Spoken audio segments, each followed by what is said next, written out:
একটি সুন্দর পুকুরের ধারে একটি হাঁসের পরিবার বাস করত।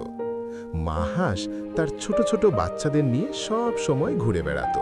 একদিন একটি ছোট হাঁসের বাচ্চা খেলতে খেলতে দূরে চলে গেল। হঠাৎ সে বুঝতে পারল সে তার পরিবার থেকে হারিয়ে গেছে। মা, তুমি কোথায়? আমি ভয় পাচ্ছি মা, দয়া করে ফিরে এসো। হ্যালো, তোমরা হারিয়ে গেছো? হ্যাঁ, আমরা বাড়ি ফিরতে পারছি না। ভয় পেও না, আমি তোমাদের সাহায্য করব। দল, এই পথে আমরা একটা জ্ঞানী পেঁচাকে খুঁজে পেয়েছি। নদী পার হতে হবে। আমি সাহায্য করছি। একসাথে যাত্রা করি। পার হয়েছি। আমরা বাড়ি ফিরতে পারছি না। চিন্তা করিস না, আমরা সবাই মিলে তোমার রিকভারি করব। ধন্যবাদ বন্ধুরা।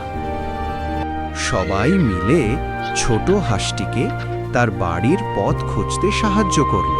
হঠাৎ দূর থেকে মা হাঁসের ডাক শোনা গেল। এর থেকে শিক্ষা নাও সন্তানেরা, একসাথে থাকলে আমরা এখন শান্তিতে থাকো।